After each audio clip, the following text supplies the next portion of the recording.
Il a été banni de l'humanité en tant que traître pour ne pas avoir gagné la bataille contre les monstres insectes extraterrestres, mais il décide quand même de former 3 crétins et de sauver le monde entier. Hinata est né dans un monde voué à la mort. Il y a quelques années, des monstres extraterrestres sont apparus, sortis de nulle part et a commencé à détruire l'humanité sans aucune raison. La plupart des humains ont disparu, mais un groupe d'entre eux a décidé de riposter et a créé une ville mécanique pour se protéger de ces bêtes. C'est à cette époque que Hinata a conduit une escouade de sorciers du ciel dans une bataille aérienne intense au-dessus de la ville flottante de Mistogan, luttant contre le monstrueux scarabée diabolique qui avait pris leur envol. Avec ses réflexes rapides comme l'éclair, ses attaques acérées, et ses compétences de combat aérien inégalées, Hinata dominait le champ de bataille. Mais quand l'un de les membres de l'équipe ont été blessés, Hinata a pris une décision critique qui a finalement conduit au désastre. Bien qu'il ait survécu, ses actions ont été mal comprises et il a été injustement qualifié de traître. Il n'est rien de plus qu'un personnage en disgrâce, travaillant tranquillement comme instructeur à la Sky Wizard Academy, loin de sa gloire passée. Un jour, alors qu'il se rend en classe, il croise un Yuri en colère, un ancien coéquipier qui travaille désormais également comme instructeur. Elle le traite de traître pour être en retard en classe et s'en va en trombe. Une autre coéquipière, Chloé, intervient et demande à Yuri de ne pas se comporter comme une gosse vers Hinata. Plus tard, Chloé l'escorte jusqu'au chef de la division du ciel, qui lui remet une lettre de nomination pour devenir l'instructeur de l'équipe d'armes à feu E601. Au début, Hinata décide de se retirer, mais lorsque Chloé insiste, il accepte de prendre en charge le travail de transformer ses outsiders en une force incroyable. Mais faire face à cette nouvelle équipe, c'est comme frapper sa tête contre un mur de briques car il comprend Misora, une tête brûlée qui ne peut lancer un seul sort, comme s'il était terriblement timide, qu'il trébuchait plus qu'il ne marchait, et que Riko était un génie avec un ego plus grande que leur ville flottante. Ainsi, lorsque Hinata est désignée comme leur instructrice, ni lui ni les filles ne sont ravis de cet arrangement. Misora défie ouvertement son autorité, Lecte évite le contact visuel et Riko le traite de pervers avec moquerie. Pourtant, Hinata reste calme et observe attentivement leurs défauts et leurs potentiels cachés avec un regard calculateur, prêt à commencer leur voyage de transformation. Le premier cours est comme une introduction où Hinata continue de se moquer d'eux tous un par un en annonçant leurs terribles notes et leurs exercices pratiques. Compétences. Peu de temps après, il se prépare à commencer le cours, mais Misora pointe grossièrement son doigt vers lui et déclare qu'elle ne laissera pas un traître comme lui être son instructeur. Quand une Lecte nerveuse lui demande de ne pas être impolie, elle leur dit qu'elle a entendu dire que Hinata était une marque traître qui a gâché la bataille avec les créatures volantes et a même abandonné son équipe, en sautant un match classé important qui les aurait amenés aux audiences de niveau S. Hinata les a insultés en retour en disant qu'ils n'avaient jamais gagné un seul match classé, et ils devraient avoir honte. Misora lui crie dessus en disant que bien sûr, elle a honte parce qu'elle souhaite tellement devenir une sorcière du ciel bien entraînée tandis que Riko ajoute avec arrogance qu'elle est une déesse incarnée, et ses compétences sont suffisantes. Après avoir réalisé que les filles n'arrêteront pas d'agir, en tant que B astérisque astérisque astérisque astérisque astérisque astérisque, il les informe qu'il était connu sous le nom de Chrono, le maître de l'épée noire et étant formé sous sa direction est une excellente opportunité qui fera de lui un utilisateur d'armes à feu de haut rang, qui ira combattre les scarabées du diable. En entendant cela, Misora accepte de s'entraîner sous Hinata mais Riko décline l'offre en disant qu'une déesse comme elle n'est pas faite pour transpirer et travailler sur les champs. Bientôt un combat éclate entre les deux mais avant il se casse la tête. Hinata intervient en disant qu'il souhaite voir les compétences de Rory puisqu'elle a eu un F, ne la rendant pas meilleure que Misora. Alors, une Rory arrogante accepte de montrer ses compétences en demandant à Hinata de ne pas tomber amoureux de sa performance divine. D'autre part, Yuri apprend de Chloé que Hinata va entraîner l'équipe E601. En entendant cela, il renvoie Red et Angra en disant que Kanta est un lâche qui ne veut même pas soutenir son équipe pour passer des tests de haut niveau, mais étonnamment, il a fini par devenir instructeur. Chloé essaie de la calmer, expliquant qu'elle lui a demandé de prendre l'offre. Pendant ce temps, Hinata emmène les 3 filles au niveau supérieur du ciel pour commencer leur formation. Misora moque Hinata pour avoir utilisé un G-board pour voler dans le ciel, en disant que quelqu'un comme lui qui ne pouvait même pas voler n'est pas apte à être leur entraîneur. Alors Hinata leur demande de vaincre lui en compétences et les défis pour un jeu de technologie. Si les filles parviennent à l'attraper et à le frapper, puis il mettra fin à l'entraînement immédiatement. Bientôt le jeu commence et Hinata s'élance dans la nuage les laissant se maudire et se battre entre eux. Bientôt, sans attendre les deux autres, Misora vole après Hinata avec une vitesse incroyable qui le surprend aussi mais il sait que les filles n'ont aucun esprit d'équipe. Misora, agacée, l'appelle pleurnichard et continue de le poursuivre, mais elle se rend compte qu'elle ne peut pas attraper Hinata simplement en le poursuivant, alors elle sort son épée canon et charge sur lui, mais Hinata est assez rapide pour esquiver ses attaques, ce qui l'agace énormément. Après un moment, alors qu'il observe de loin une Misora perdue, Lecte arrive derrière lui mais à la place d'attaquer, elle bégaye devant Hinata et finit par ruiner le plan. Hinata lui demande de l'attaque et une Lecte nerveuse fait ce qu'on lui demande. Après s'être battu avec elle pendant un certain temps, Hinata observe que les mouvements de Lecte sont raffinés mais comme toujours, elle est perdue dans ses propres pensées, parce qu'elle n'a aucune confiance en ses capacités. D'un autre côté, Riko se cache dans les nuages et continue de tirer secrètement sur Hinata avec son pistolet magique Athéna, mais Hinata se tourne rapidement vers le de l'autre côté. Il saisit Lecte et coupe la balle de Riko avec son bouclier. Après cela, il dit à Riko que son tir l'aurait tué, mais sa capacité à rester cachée est un peu merdique. La nuit, après, l'entraînement est terminé et les filles sont dans leur dortoir, Misora continue de se plaindre de ne pas être capable d'attraper Hinata. Riko continue à se vanter de ses seins et de son corps à nouveau, ce qui conduit à une bagarre entre les deux tandis que Lecte est laissé à devenir un intermédiaire, faisant de son mieux pour arrêter l'autre. Deux personnes qui s'étouffent mutuellement. Le lendemain, Hinata les informe de l'entraînement spécial, mais Riko déclare qu'une déesse comme elle ne se joindra pas à eux et ne fera pas d'elle-même une blague. Mais Misora et Lecte sont immédiatement d'accord. Hinata emmène donc Lecte dans un magasin de vêtements et achète. Elle porte une robe révélatrice qui la fait ressembler à une femme de chambre et lui ordonne de distribuer des prospectus dans cette robe. Les mains tremblantes et les yeux larmoyants, Lecte entre nerveusement sur le campus de l'académie, tenant une pile de prospectus. Habillée d'une tenue de femme de chambre, elle ne pouvait s'empêcher de sentir le poids des regards curieux des filles qui passaient. Mais bientôt un groupe de garçons, incapables de résister à son charme, apparence, se rassemble avec empressement autour d'elle. Ensuite, il demande à Misora de trouver la faiblesse de Riko, mais Misora ne veut pas le faire car c'est contre le code des filles. Soudain, Riko sort de là. Le bâtiment de l'école et Hinata protège Misora pour éviter d'être attrapé. Bientôt Riko s'éloigne et Misora, troublé, rappelle à Hinata qu'il la touche toujours. Il enlève ses mains et s'excuse avec désinvolture en disant qu'il n'avait pas réalisé que il faisait ça, rendant Misora furieuse car elle est obsédée par ses atouts. Bientôt, elle a accepté à contre-cœur, s'éloigne pour traquer Riko et trouver sa faiblesse. Elle fait de son mieux pour se cacher de Riko, mais elle, étant la plus intelligente, aperçoit rapidement le reflet de Misora dans l'une des vitrines du magasin, et lui demande ce qu'elle fait ici. Misora bégaye au début mais répond bientôt qu'elle souhaite passer du temps avec elle. Riko n'en croit pas ses oreilles et continue à pincer les joues de Misora pour vérifier si elle est sous l'effet d'un sort magique, mais demande bientôt à Misora de la suivre. Elle l'emmène dans une librairie ennuyeuse, et achète un livre de philosophie encore plus ennuyeux, donnant à Misora une chance de l'appeler une déesse ennuyeuse comme l'enfer. Bientôt, Riko court dans une autre boutique pour finir par serrer dans ses bras de jolies petites peluches. Mais quand Misora s'approche d'elle, elle redevient sérieuse et s'éloigne. Lexi court vers Hinata et l'informe qu'elle a fini de distribuer les dépliants. Malgré sa nervosité au début, Hinata lui ordonne alors de devenir une employée à temps partiel à l'académie. Restaurant, mais les nerfs de Lexi prennent le dessus et il semble qu'elle va bientôt s'effondrer. Mais avant qu'elle ne puisse, en arrière, elle commence à recevoir des commandes de toutes les tables, la forçant à regarder les gens dans les yeux et travailler sur ses compétences publiques. Cependant, Lexi a du mal à prendre des ordres car elle continue à demander. Les garçons répètent leurs ordres tout en continuant à la taquiner, réalisant qu'elle ne peut pas faire ça. Travail. Elle s'enfuit et commence à pleurer devant les portes de son dortoir. Bientôt, Misora ouvre la porte pour trouver une Lexi boudeuse atterrissant directement sur le dos. Elle va immédiatement serrer Misora dans ses bras et lui raconte tout ce qui s'est passé aujourd'hui. Le lendemain, Misora porte une tenue de lapin et accompagne Misora au restaurant de l'académie. Bientôt, les garçons commencent à baver sur elle, lui demandant. Elle prend leurs commandes et Misora devient occupée comme une abeille, prenant les commandes, servant du thé glacé et du café, et flirte également avec les garçons en même temps. Lexi admire la nature extravertie de ses amis, mais elle est encore trop nerveuse pour faire la même chose. Soudain, un charmant jeune homme aux cheveux blonds, qui est assis seul sur l'une des tables, l'encourage à faire confiance à son instructeur et à suivre son ami, Misora pour surmonter sa timidité. Bientôt, Lexi copie le ton de Misora tout en prenant des commandes et bientôt une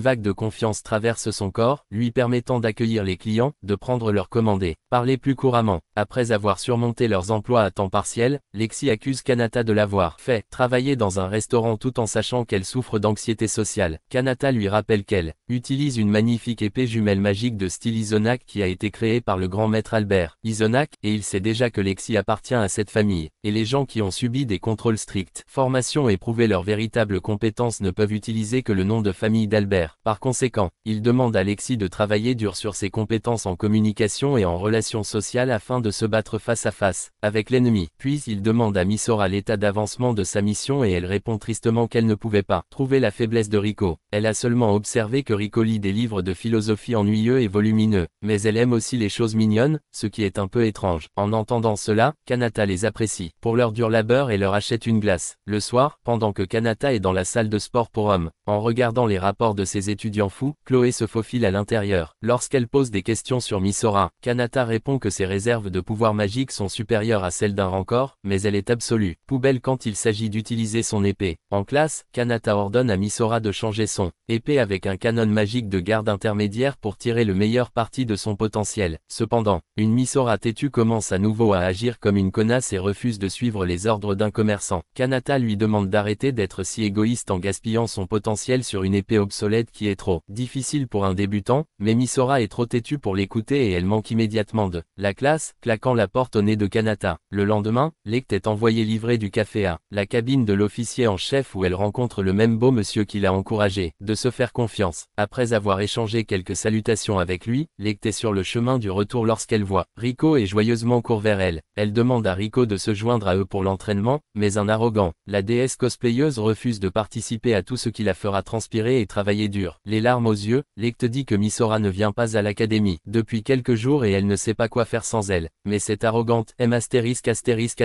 baise ses cheveux longs et répond qu'une déesse comme elle ne se soucie pas des petits problèmes. En entendant cela, Lecte sort de la classe en disant qu'elle demandera à Kanata de l'aider. D'un autre côté, un Yuri en colère et énervé saute presque sur Kanata en l'accusant de ne pas entraîner correctement les filles. Lorsque Kanata demande comment elle le sait, Yuri répond avec arrogance qu'elle a « Je n'ai pas vu l'espace aérien utilisé par ses étudiants depuis quelques jours ». Kanata commence à s'éloigner d'elle en disant qu'il a des choses plus importantes à faire que de l'écouter. À Yuri se plaindre tout le temps. Après avoir traversé quelques ruelles, Kanata tombe sur un café nommé Little Wing. Il ouvre la porte du café et découvre Misora en train de travailler comme employé à temps partiel là-bas. Lorsque Misora demande grossièrement à Kanata ce qu'il fait ici, son père chauve, le propriétaire du café, la gronde pour avoir agi grossièrement envers un client. Misora, étant celle qui a le plus mauvais caractère, demande à son père de se taire et s'éloigne. Après son départ, son père regarde Kanata avec des yeux tristes et s'excuse, disant que la situation de la famille est loin d'être parfaite. Kanata regarde la photo de famille accrochée derrière le chauve homme et sourit, disant que Misora ressemble vraiment à sa mère avec ses cheveux roses vifs. Le chauve semble prêt à pleurer à tout moment et bientôt Kanata apprend de lui que Misora, ma mère n'est plus en vie, et cette photo de famille est son dernier et unique souvenir. Le chauve sert du steak à Kanata et continue à parler de sa femme décédée. Il dit à Kanata qu'elle était une incroyable guerrière sorcière du ciel qui était respectée de tous. Elle combattait les coléoptères envahisseurs et les créatures du ciel, mais après sa mort, tout a changé. Il n'a plus de bonne relation avec sa fille, ce qui rend difficile de lui parler. En entendant cela, Kanata demande au chauve pourquoi Misora est si obsédée par son épée canon magique. Le chauve le regarde avec des yeux curieux et se rend compte que Kanata n'est pas qu'un simple visiteur, mais quelqu'un qui en sait beaucoup sur Misora. Kanata se présente donc comme le patron de Misora, instructeur dont le travail est de faire d'elle une guerrière forte. Après avoir entendu parler de Kanata, la chauve répond que la mère de Misora était une grande épéiste au canon magique dans l'autre ville flottante où il habitait autrefois. Mais un jour, elle est partie en mission et n'est jamais revenue, et bientôt il a perdu tous les souvenirs de sa femme parce qu'il est un sorcier naturel et non un sorcier du ciel. Donc, Misora veut continuer avec l'épée canon magique parce qu'elle ne veut pas oublier sa mère. Quand Misora était petite, sa mère partait pour des missions longues et difficiles, mais une fois rentrée chez elle, elle traitait Misora avec tout l'amour qu'elle avait. Elle était aimée par les habitants de la ville aussi, qui l'apprécieraient pour ses incroyables compétences. Ils lui en étaient reconnaissants. Maman pour s'occuper de la ville d'Iris et Misora admirait sa mère. Cependant, sa mère, elle connaissait à peine les compétences quotidiennes et finissait par utiliser sa puissante magie pour vaporiser les déchets. Après avoir laissé un grand trou dans leur maison, un jour Misora et son père lui ont dit au revoir, promettant qu'ils lui serviront une part à son retour de mission. Quelques jours plus tard, quand la petite Misora court vers son père pour lui demander quand sa mère reviendra, il répond avec désinvolture, lui dit qu'ils n'ont jamais eu de mère dans ce foyer. Misora était terrifiée de voir que ça. Le père n'a plus aucun souvenir de sa femme, alors elle court demander aux habitants, mais personne ne sait de sa mère. Ils ont seulement dit à Misora qu'elle vit seule avec son père depuis longtemps, tant et ils n'ont jamais entendu parler de Sky Wizard Iris. Les jours passèrent et un soir, la police de patrouille leur rendit visite avec l'épée canon de sa mère, en disant que la sorcière d'Iris était une femme forte qui a essayé de les protéger jusqu'à la fin. À partir de ce jour, la petite Misora a décidé de devenir un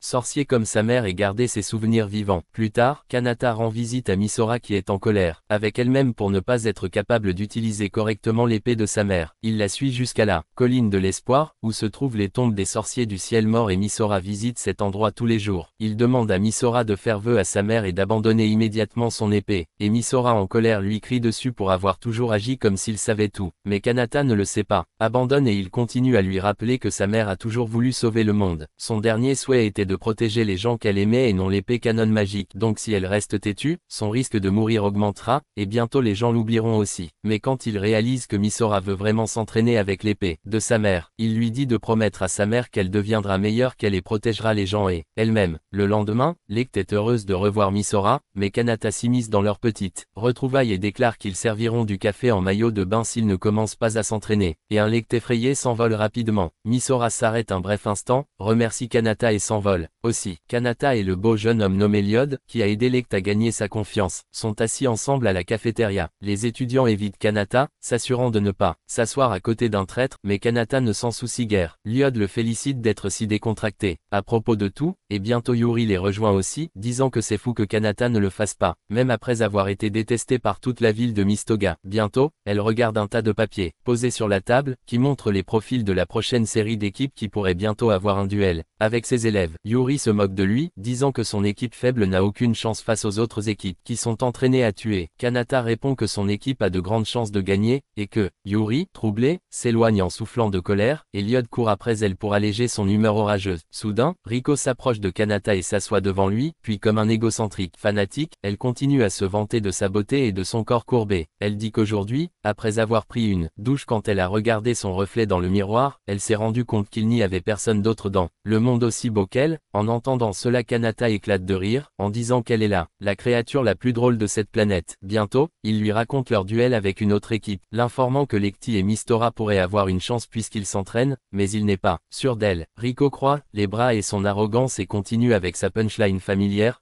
une déesse comme elle ne s'entraînera pas sous ses ordres. Mistora et Lecte essaient de lui donner un sens, qu'elle les rejoigne au moins pour le match classé. Mais Riko n'a pas l'intention de s'humilier, dans un match qu'il sait qu'elle va perdre. Une Mistora désespérée tombe à genoux, suppliant Riko de ne pas se comporter comme une garce têtue, mais Kanata entre dans la salle de classe, et la prend dans ses bras, lui demandant de ne pas se mettre à genoux si souvent. Il dit à Riko qu'il ne le fait pas, sans soucier si elle ne souhaite pas s'entraîner, mais elle ne devrait pas se plaindre de ne pas en avoir d'autres. Une chance de faire ses preuves. Puis il regarde Mistora et déclare qu'il va lui donner une clé pour la victoire. Et le lendemain, Riko se réveille dans un mauvais rêve dans lequel sa sœur prend toute la vedette. Alors qu'elle court dans l'ombre pour la rattraper, elle se prépare et commence à prendre une promenade dans le campus de l'académie. D'autre part, Kanata a emmené Mistora sur les terrains d'entraînement, pour lui donner un entraînement personnel intense. Il lui ordonne de faire attention car il ne va montrer que son mouvement de puissance ultime ne se produit qu'une seule fois. Bientôt, il déchaîne son épée noire nommée Gladi, qui est également appelée l'épée de la destruction. Utilisée comme chrono, il balance son épée dans les airs. Il le recharge et bientôt une rafale de puissance rouge en jaillit, provoquant une énorme explosion. Il dit ensuite à Mistora que ce mouvement s'appelle l'épée de Kanna, Battle Strike Blaster,